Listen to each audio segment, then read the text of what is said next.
चलिए दोस्तों, जानते हैं झारखंड की 25 बड़ी खबरों को मात्र 10 मिनट में। लेकिन उससे पहले हमारे चैनल को सब्सक्राइब नहीं किए हैं तो सब्सक्राइब कर लें।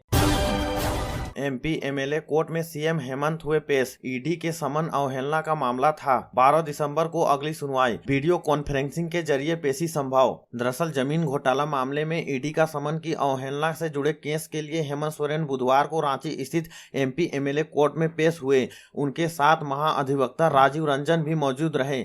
अदालत में सीएम की ओर से 7-7 हजार रुपए के 2 बेल बॉन्ड भरे गए, जिसके बाद उन्हें जमानत मिली। वही सुनवाई से पहले कोर्ट परिसर में सुरक्षा की कड़ी व्यवस्था कर दी गई थी। भारी संख्या में पुलिस बल की तैनाती की गई थी ताकि किसी भी तरह की अव्यवस्था ना हो। हाई कोर्ट के आदेश के बाद सीएम को व्यक्तिगत रूप से उपस्थित होना पड़ा। ईडी की शिकायत में कहा गया कि जमीन घोटाला मामले में हेमंत सोरेन की 10 समन जारी किए गए थे, लेकिन वे सिर्फ 2 बार ही ईडी के समक्ष उपस्थित हुए। इसे समन की अवहेलना माना गया। मामले की अगली सुनवाई 12 दिसंबर 2025 को होगी। मौसम विभाग की ओर से एक बड़ी खबर है दोस्तों। झारखंड में उत्तरी हवाओं से पारा लुढ़का। अगले 5 दिन बढ़ेगी ठिठुरन। सभी जिलों का पारा सामान्य से नीचे। 4 जिलों में सर्वाधिक असर। दरअसल झारखंड में पिछले कुछ दिनों से उत्तर पश्चिमी हवाओं का प्रभाव बढ़ गया है, जिसके चलते प्रदेश में कड़ाके की ठंड महसूस की जा रही है। मौसम विज्ञान केंद्र रांची के अनुसार राज्य में कोई बड़ा मौसमी सिस्टम सक्रिय नहीं है, फिर भी तापमान में लगातार गिरावट दर्ज की जा रही है। गोड्डा में सबसे अधिक तापमान 29.1 डिग्री सेल्सियस दर्ज किया गया, जबकि गुमला में न्यूनतम पारा 3 डिग्री सेल्सियस तक पहुंच गया, जो सामान्य से काफी नीचे है। इससे उत्तर और पश्चिमी जिलों में ठिठुरन और तेज हो गई। भारतीय टीम T20 सीरीज के लिए कटक पहुंची। 25,000 दर्शक मैच देख सकेंगे। 9 दिसंबर को साउथ अफ्रीका से मुकाबला। दरअसल भारत और साउथ अफ्रीका के बीच पहला T20 का मुकाबला 9 दिसंबर को कटक के बराबती स्टेडियम में खेला जाएगा। मैच को लेकर यह शहर और स्टेडियम की तैयारियां लगभग पूरी हो चुकी है। करीब 45,000 दर्शकों के बैठने की व्यवस्था की गई है और उनके लिए सुरक्षा और सुविधा के पुख्ता इंतजाम किए गए हैं। वहीं रविवार को भारतीय टीम कटक पहुँच चुकी है। दोनों टीमों को भुवनेश्वर एयरपोर्ट से 4 बसों के जरिए कटक लाया गया। यहाँ खिलाड़ियों ने 45 मिनट करीब ग्राउंड पर बिताया और फिर होटल लौट गए। अगली खबर टाइगर जयराम महतो को लेकर है।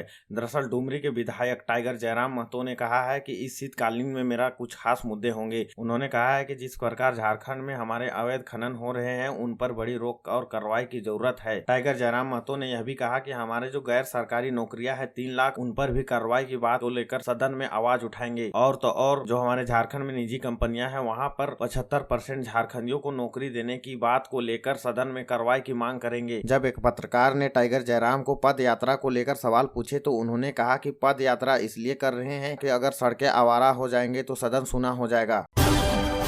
और एक बड़ी खबर है दोस्तों, झारखंड के स्वास्थ्य मंत्री डॉक्टर इरफान अंसारी खुद से कर रहे हैं इलाज। दरअसल राज्य के स्वास्थ्य मंत्री खुद मरीजों को देखने ओपीडी में बैठ गए। यह सुखद और हैरान कर देने वाला नजारा रांची में देखने को मिला, जब झारखंड के स्वास्थ्य मंत्री डॉक्टर इरफान अंसारी चिकित्सक की भूमिका में दिखे। MBBS MD कर चुके इरफान अंसारी अब प्रदेश की स्वास्थ्य व्यवस्था को सुधारने के लिए बड़ा कदम उठाया है।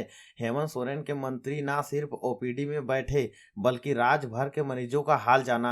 वहीं बीजेपी के नेता ने इरफान अंसारी पर तंज कसते हुए कहा कि MBBS MD का फर्जी सर्टिफिकेट लेकर खुद मरीजों का इलाज कर रहे हैं। पहले सर्टिफिकेट दिखाएं, और नहीं तो ये सिर्फ मरीजों के साथ खिलवाड़ हो रहा है। और एक बड़ी खबर है दोस्तों, छात्रों को छात्रवृत्ति अभी तक नहीं मिल पाई है, जिसके कारण से सभी छात्र गुस्साए हुए हैं। दरअसल छात्रों ने कहा कि ये सरकार में कुछ भी वैसा काम नहीं हो रहा है जो छात्रों के हित में हो। छात्रों को छात्रवृत्ति नहीं मिलने के कारण पढ़ाई में लोगों को काफी दिक्कत हो रहा है। छात्रों ने कहा कि छात्रवृत्ति का पैसा मैया सम्मान योजना देने में लगा रही है सरकार। और एक बड़ी खबर है दोस्तों, दिल्ली कर्तव्य पथ पर झारखंड का दिखेगा दम। गणतंत्र दिवस परेड में शामिल होंगे 38 कैडेट्स। वैष्णवी स्कूल तिलैया की पहली गर्ल कैडेट्स लेंगी भाग। दरअसल गणतंत्र दिवस परेड 2026 में झारखंड ने एक बार फिर गौरव का परचम लहराया है। राज्य से कुल 38 NCC कैडेट्स का चयन राष्ट्रीय परेड के लिए किया गया है, जिसमें रांची ग्रुप से 26 और हजारीबाग ग्रुप से 12 कैडेट शामिल है। ये सभी कैडेट्स नई दिल्ली के कर्तव्य पथ पर देश की गरिमा और अनुशासन का अद्भुत प्रदर्शन करेंगे। चयनित कैडेट्स रविवार को पटना में आयोजित चयन एवं प्रशिक्षण शिविर के लिए रवाना हुए, जिनमें कई कोडरमा स्टेशन से उत्साह के साथ प्रस्थान करते देखे गए। उनके चेहरे पर देशभक्ति का जोश और दिल में आगे बढ़ने का संकल्प साफ दिख रहा था। एक और बड़ी खबर आ रही है दोस्तों, लोडेड देसी पिस्टल के साथ कार से युवक गिरफ्तार। एंटी क्राइम चेकिंग कर रही थी पुलिस, अंधेरे में 2 फरार, तलाश में जुटी पुलिस। दरअसल पलामू जिले के बिश्रामपुर थाना क्षेत्र में पुलिस को बड़ी कामयाबी मिली है। तोलरा लालगढ़ मार्ग पर एक एंटी क्राइम चेकिंग के दौरान पुलिस ने अवैध हथियार के साथ एक युवक को गिरफ्तार किया, जबकि उसके साथ मौजूद 2 साथी अंधेरे का फायदा उठाकर मौके से फरार हो गए। यह घटना रात करीब 10:30 बजे हुई, जब तोलरा की ओर से आ रही एक सफेद कार ने पुलिस टीम को देखते ही अचानक रफ्तार बदलते हुए मुड़कर भागने की कोशिश की। संदेह होने पर पुलिस की टीम ने पीछा कर कार को रोका। वाहन रुकते ही ड्राइवर सीट के बगल में और पीछे बैठे 2 व्यक्ति गाड़ी से कूदकर अंधेरे में गायब हो गए। और एक बड़ी खबर है दोस्तों, जामताड़ा में बनेगा 5 करोड़ का प्लास मार्ट कॉम्प्लेक्स। स्वास्थ्य मंत्री इरफान अंसारी ने किया शिलान्यास। महिलाओं को मिलेगी 40 दुकानें। दरअसल झारखंड के स्वास्थ्य मंत्री डॉक्टर इरफान अंसारी ने नारायणपुर प्रखंड परिसर में लगभग 5 करोड़ रुपए की लागत से बनने वाली प्लास मार्ट कॉम्प्लेक्स का शिलान्यास किया।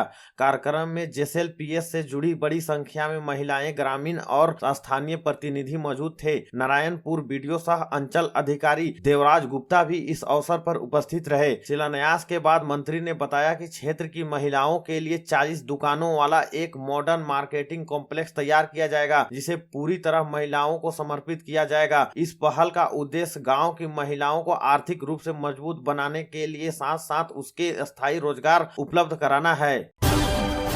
और एक बड़ी खबर आ रही है दोस्तों, कोडरमा में अवैध शराब से लदा पिकअप पलटा।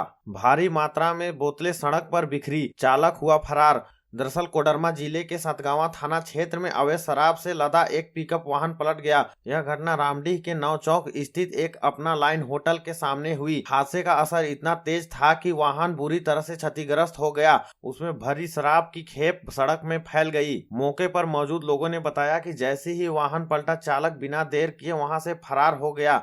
स्थानीय ग्रामीणों ने दुर्घटना की जानकारी तुरंत पुलिस को दी। धनबाद में चोरी करते 3 आरोपी गिरफ्तार। पुलिस ने 5 लाख के गहने बरामद किए। अपराधियों को जेल भेजा गया। दरअसल धनबाद के सराय ढेला थाना क्षेत्र में पुलिस ने चोरी की बड़ी योजना का पर्दाफाश करते हुए 3 आरोपियों को रंगे हाथ गिरफ्तार किया।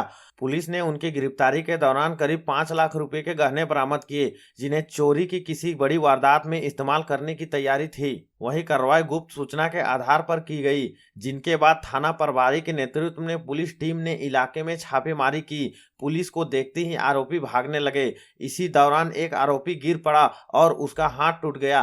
तीनों को गिरफ्तार कर पुलिस वाहन में बैठाया गया तथा पूरी कार्रवाई बेहद सतर्कता के साथ पूरी करी गई। एक और बड़ी खबर है दोस्तों, 20,000 रुपए मांगने वाले थाना प्रभारी सस्पेंड। जमीन विवाद में आईजी से हुई थी शिकायत, जांच में आरोप सही पाए गए। दरअसल पलामू जिले में पुलिस विभाग की सख्त कार्रवाई सामने आई है। पिपराटांड थाना प्रभारी सुमोद कुमार को जमीन विवाद के एक मामले में 20,000 रुपए मांगने का आरोप में निलंबित कर दिया गया है। यह कार्रवाई एसपी रिश्मा रमेशन ने की है। शिकायत के अनुसार सुबोध कुमार ने जमीन विवाद के मामले में सुलझाने के नाम पर एक दलाल के माध्यम से 20,000 रुपए की मांग की थी। वही इस संबंध में जोनल आईजी के स्तर पर शिकायत पहुंची, जिसके बाद उसकी जांच शुरू की गई। जांच में पाया गया कि आरोप सही है, जिसके बाद एसपी ने तत्काल प्रभाव से सुबोध कुमार के निलंबन का आदेश जारी कर दिया। पुलिस विभाग के भीतर इस कदम को भ्रष्टाचार पर सख्ती के तौर पर देखा जा रहा है।